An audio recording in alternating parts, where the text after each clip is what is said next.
And good morning દોસ્તો, welcome back to my YouTube channel. And કેમ છો બધા? આઈ હોપ બધા મજામાં જશો. એન્ડ મારી મોર્નિંગ થઈ ગઈ છે આજે બ્રહ્મ મુહૂર્તમાં યા તો બ્રહ્માજી જાગતા હશે યા ફિર તમારા મારા જેવા કોઈ એસ્પિરન્ટ્સ. સો આજે મારી મોર્નિંગ થઈ છે 3:30 વાગે. એન્ડ આ તરફ મેં તમને બતાવી દઈશ કે ખરેખર મોર્નિંગના 3:30 વાગ્યા છે. જસ્ટ વિડીયો બનાવવાના ચક્કરમાં મેં જસ્ટ વિડીયો નથી બનાવ્યો એવું નથી, બટ મેં જ્યારે બી રીડ કરવા જાગું છું ત્યારથી મારો વ્લોગ મેં સ્ટાર્ટ કરું છું. સો આજે મેં વ્લોગ બી 3:30 વાગે સ્ટાર્ટ કરી દીધો છે. એન્ડ સોસાયટી બહાર છે સુમસાન. એન્ડ આ તરફ મેં ફ્રેશ થઈ એન્ડ મોર્નિંગમાં જ પાણી પી એન્ડ ત્યાર પછી મેં મેડિટેશન સેશન કમ્પ્લીટ કરીશ, જેથી કરીને મોર્નિંગમાં થોડો માઇન્ડ શાંત થઈ જાય એન્ડ ત્યાર પછી મેં શાંતિથી રીડ કરી શકું એન્ડ જે રીડ કરું એ યાદ રહી શકે. એન્ડ હા, એમની સાથે મને યાદ આવ્યું કે કોઈની કમેન્ટ્સ હતી કે મેડમ વિઝ્યુલાઇઝેશન વિશે તમે એક વિડીયો અપલોડ કરો, એમના વિશે કંઈ કહો. તો વિઝ્યુલાઇઝેશન એક એવી વસ્તુ છે, જેમ કે એમને ગુજરાતીમાં કહીએ તો આપણે માનસિક રીતે એમનો ફોટો ક્રિએટ કરવો, મતલબ માનસિક રીતે વસ્તુઓને જોવી. જે એક સિક્રેટ કરીને બુક્સ છે જે રોન્ડા બર્ન દ્વારા લખેલી છે. એ બુક તમે રીડ કરશો તો તમને ખ્યાલ આવશે. અને જેમની કમેન્ટ્સ છે કે વિઝ્યુલાઇઝેશન વિશે કંઈક કહો, એ મને લાગે છે કે જાણતા હશે, મને નામ યાદ નથી એમની કમેન્ટ્સ જેમણે બી કરી છે, બટ એમના વિશે મેં એક ડીપલી વિડીયો બનાવી એન્ડ અપલોડ કરીશ મને ટાઈમ મળતાની સાથે જ. બટ જે તમે એમનો રિયલ મિનિંગ એવો થાય છે કે જે તમે વિચારો છો, જે તમે મેનિફેસ્ટ કરો છો, એ જ વસ્તુ તમારી સાથે બનતી હોય છે. સો ફાઇનલી આ વસ્તુ એવી હોય છે કે તે જે વસ્તુ તમારે લાઈફમાં બનવું છે, જે કંઈ ગોલ અચીવ કરવો છે, એમના માટે તમારે મેનિફેસ્ટ કરવું એન્ડ ખાસ કરીને એમના પર ટ્રસ્ટ કરવો બહુ જરૂરી છે. સો મેં બી આ વસ્તુ કરું છું એન્ડ મારી સાથે તો આ વસ્તુ બને બી છે.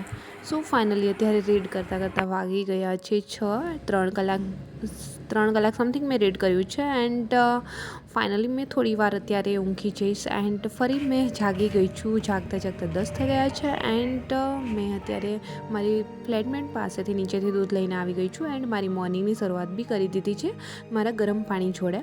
એન્ડ હા, મેં વાત કરતી હતી વિઝ્યુલાઇઝેશન વિશે, તો મેં વિડીયો થોડા ટાઈમમાં ડીપલી અપલોડ કરી દઈશ. અત્યારે મને ટાઈમ નથી મળતો એન્ડ વ્લોગમાં મેં શેર એટલે નથી કરતી કે થોડો લોંગ વિડીયો થઈ જશે.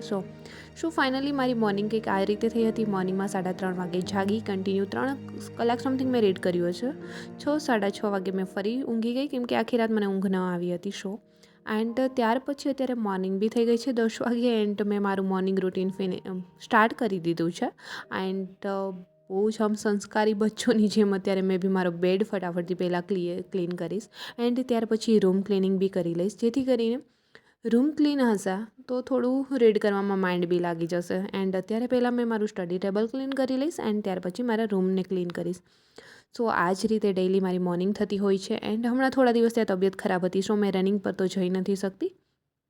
એન્ડ જોબમાં બી હમણાં થોડા દિવસથી મને રેસ્ટ મળી ગયો હતો કેમ કે જોબ હતી નહીં થોડા દિવસ માટે. એન્ડ આ તરફ મારા કબટની અંદર મેં જોયું ત્યાં થોડી ઉધઈ આવી ગઈ છે. સો મેં એમને ફટાફટથી ક્લીન કરી એન્ડ એમાં બી થોડી દવા વગેરે કંઈ લગાવી દઈશ, જેથી કરીને મારા કપડાં ખરાબ ન થાય.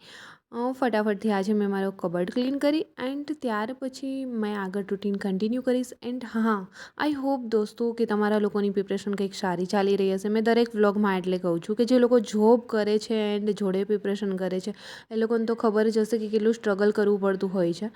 બટ જે લોકો પાસે જોબ નથી કરવી પડતી એન્ડ ફાઇનાન્શિયલ કન્ડિશન બી સારી હોય, ઘરેથી સપોર્ટિવ હોય ફાઇનાન્શિયલ કન્ડિશન માટે, ઓલરેડી જે પ્રિપરેશન કરે છે એમને ઘરેથી સપોર્ટ તો હોય જ છે, ત્યારે જે લોકો પ્રિપરેશન કરી શકતા હોય છે. સો જે લોકોની ફાઇનાન્શિયલ કન્ડિશન વધારે સારી છે એન્ડ મમ્મી પપ્પા એમને ખર્ચા ઉઠાવવા માટે પૈસા પ્રોવાઈડ કરે છે અને બેસીને જે લોકો પ્રિપરેશન કરી રહ્યા છે એમને મારી ખાસ એક રિક્વેસ્ટ છે કે તમે જે પ્રિપરેશન કરી રહ્યા છો સો એમાં જ તમારું 100% આપજો, જેથી કરીને તમને સક્સેસ બહુ જલ્દી મળી જાય. એન્ડ જે લોકો અમારી જેમ સ્ટ્રગલ કરી રહ્યા છે, એમના ખર્ચાઓ જાતે ઉઠાવી રહ્યા છે એન્ડ જોબ વગેરે સાથે બી કરી રહ્યા છે, સો એ લોકોએ તો થોડું સ્ટ્રગલ કરવાનું જ રહ્યું કેમ કે બંને મેનેજ કરવું એ મેં બહુ સારી રીતે સમજી શકું છું એન્ડ એ લોકોને બી ખ્યાલ હશે. સો કમેન્ટ સેક્શનમાં મેં ઘણીવાર કહું છું કે તમે કયા જિલ્લામાંથી કયા ગામમાંથી વ્લોગ જુઓ છો, તો લગભગ ગુજરાતના ગુજરાતમાંથી લગભગ જિલ્લામાંથી કમેન્ટ્સ હોય છે. સુરત, જુનાગઢ, અમદાવાદ, દ્વારકા, બોટાદ, ઉદયપુર, લગભગ બધી જગ્યાએથી કમેન્ટ્સ હોય છે. So thank you so much કે બધી જગ્યાએથી મારા વ્લોગ જોવાય છે. એન્ડ ઘણાની કમેન્ટ્સ બી હોય છે કે તમારા વ્લોગમાંથી અમને મોટિવેશન મળે છે. સો એમના માટે થેન્ક યુ સો મચ કે મારા વિડીયોમાંથી તમે લોકો કંઈક સારું જ લઈ રહ્યા છો. નહીં તો આજકાલ ફેમસ થવા માટે લોકો પાસે બહુ બધા પોઈન્ટ હોય છે. બટ મને જે અત્યારે મેં પ્રિપરેશન કરી રહી છું એમના રિલેટેડ મેં એટલે વિડીયો શેર કરું છું કે જે લોકો પ્રિપરેશન કરી રહ્યા છે એમને ખ્યાલ આવે. Hello everyone, welcome back to my YouTube channel. And કેમ છો બધા? આઈ હોપ બધા મજામાં જશો. એન્ડ મારી મોર્નિંગ આજે ઓલરેડી તમને ખ્યાલ જ છે બહુ જ વહેલી થઈ ગયેલી હતી. બટ રેડ કરી એન્ડ વચ્ચે મેં થોડી વાર સૂઈ ગઈ હતી. એન્ડ ત્યાર પછી જાગી એન્ડ મોર્નિંગ રૂટીન ફિનિશ કરી મેં આવી ગઈ છું ત્યારે મારા સ્ટડી ટેબલ પર. મોર્નિંગ રૂટીન ફિનિશ કરતાં ઓલરેડી અત્યારે વાગી ગયા છે 12:30. એન્ડ મેં અત્યારે મારું રીડિંગ વગેરે કરી હતી સ્ટાર્ટ. એ પહેલાં મારી પાસે જે ન્યૂ આરઆર આપણે આવવાના છે, કોન્સ્ટેબલના જે સિલેબસમાં ચેન્જીસ થવાના છે, સિલેબસ જે બી મારી પાસે આવ્યો છે એ મેં આમાં લખી લીધો છે. એન્ડ આ છે મારી ટીકી નોટ્સ. સો એમાં જ મેં અત્યારે લખી એની સામે ચિપકાવી દઈશ, જેથી કરીને અત્યારે જે બી રીડ કરી રહી છું સો એ સિલેબસ પ્રમાણે જ રીડ કરીશ. આઈ હોપ કે એ જ રીતે ચેન્જીસ આવે. સો મેં અત્યારે મારી ટીકી નોટ્સની અંદર લખી એન્ડ સામે ચિપકાવી દઈશ, જેથી કરીને જ્યારે રીડ કરતા હોય ત્યારે ખ્યાલ આવે આપણને કે કયા કયા ટોપિક બાકી છે હજી બી.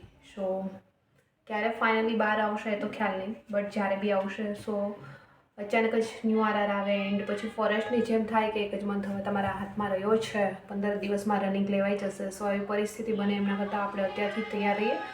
સો ફાઇનલી અત્યારથી જે હાથમાં સિલેબસ આવ્યું છે મેં એ જ રીતે રીડ કરીશ. સો પહેલાં અત્યારે મારી ટીકી નોટ્સની અંદર મેં લખી એન્ડ સામે ચિપકાવી દઈશ, જેથી કરીને ડેઈલી નજર ત્યાં જાય સો ખ્યાલ આવે કે આગળ શું રીડ કરવાનું છે. આમની અંદર આટલા કલર આપ્યા છે, જેમાંથી સૌથી મને ફેવરિટ કલર હોય તો મારો પેરોટ છે આમાં. સો મેં પેરોટ ઉપર જ લખી એન્ડ વોલ પર ચિપકાવી દઈશ.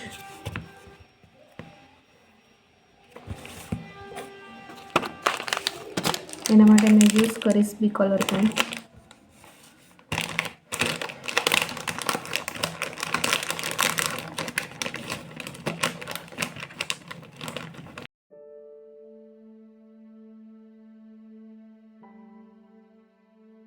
શું ફાઇનલી અત્યારે મેં આ જ રીતે બધા જે પહેલાં તો કોન્સ્ટેબલનું જે સિલેબસ આવ્યું છે ટીકી નોટ્સની અંદર લખી એન્ડ વોલ પર ચોંટાડી દઈશ, જેથી કરીને મેં રીડ કરું છું. શું ખ્યાલ આવે કે અત્યારે આપણું જે સિલેબસ આવવાનું છે એ જ રીતે આપણે રીડ કરી શકીએ. એન્ડ અચાનક જે રીતે ફોરેસ્ટનું સિલેબસ બહાર પડ્યું છે એ જ રીતે પોલીસ કોન્સ્ટેબલનું બી આવી શકે છે. સો ફાઇનલી આજે મેં એ રીતે એન્ડ આ પેજમાં મેં લખી રહી છું વિઝ્યુલાઇઝેશન જે મેં કરું છું એન્ડ મેનિફેસ્ટ કરું છું એ જ વસ્તુ. સો સામે મેં એ બી લખીને ચિપકાવી દઈશ, જેથી કરીને ખ્યાલ આવે કે જાન્યુઆરી મંથની અંદર મારે શું અચીવ કરવાનું છે. સો ફાઇનલી આ રીતે તમે બી કરી શકો છો. એન્ડ મને સમય મળતાની સાથે જ મેં manifest and law of attraction વિશે ડીપલી વિડીયો અપલોડ કરી દઈશ. એન્ડ અત્યારે થઈ ગયો છે બપોરનો સમય એન્ડ મને બી ભૂખી લાગી ગઈ છે. સો મેં અત્યારે ફટાફટ પહેલાં મારું જમવાનું રેડી કરી લઈશ. એન્ડ આ તરફ મારું જમવાનું તો ઠીક, બટ નાસ્તો મેં રેડી કરી લીધો છે. એન્ડ નાસ્તો કરી મેં ફરી આવી ગઈ છું મારા સ્ટડી ટેબલ પર. એન્ડ પહેલાં તો મારી જે આ ઇતિહાસની બુક છે સો એ વચ્ચેથી જ 2 ભાગ થઈ ગયા છે. સો પહેલાં એમને મેં ચિપકાવી લઈશ, જેથી કરીને આગળ જતાં આખી બુક અલગ ન થઈ જાય. એન્ડ ત્યાર પછી મેં ફરી બેસી ગઈ છું અત્યારે રીડ કરવા. એન્ડ અત્યારે મેં રીડ કરી રહી છું, મારી પાસે ફોરેસ્ટની બુક છે. સો એમની અંદર પર્યાવરણ મેં જે રીડ કર્યું હતું એ જ અત્યારે મેં રિવાઇઝ કરીશ. જો કે આ મારો કોઈ ગોલ નથી. ઘણાની કમેન્ટ્સ આવે છે કે ફોરેસ્ટની એક્ઝામ તમે આપવાના છો, સો આઈ થિંક આપીશ, બટ મારો ખાસ કોઈ ગોલ નથી. બટ એમના માટે મેં પહેલાં રીડ કર્યું હતું. એન્ડ મેં જ્યારે બી બોરિંગ થાઉં છું ત્યારે મેં પર્યાવરણ જેવી વસ્તુ રીડ કરું છું, કેમ કે નેચરલ હોય છે એન્ડ મને ગમે છે. અત્યારે થઈ ગયો છે સાંજનો સમય, મારા હનુમાનજી દદ્દુને મનાવી એન્ડ અત્યારે આવી ગઈ છું કિચનમાં. એન્ડ ત્યાર પછી આવી ગયા છીએ અમે લોકો અત્યારે ફિલ્ટર વોટર માટે. એન્ડ ત્યાંથી નીકળી રૂમ પર આવી એન્ડ ફટાફટથી પહેલાં તો મેં મારું જમવાનું ફિનિશ કરીશ એન્ડ ત્યાર પછી ફરી બેસી જઈશ મેં રીડ કરવા. સો આઈ હોપ કે દોસ્તો આજનો વ્લોગ બી તમને પસંદ આવ્યો હશે. પસંદ જ આવ્યો છે તો વ્લોગને લાઇક, કમેન્ટ, શેર, સબસ્ક્રાઈબ જરૂર કરજો. એન્ડ જલ્દી મળીશું મારા એક ન્યૂ વ્લોગ સાથે. ત્યાં સુધી બધાને બાય એન્ડ ટેક કેર.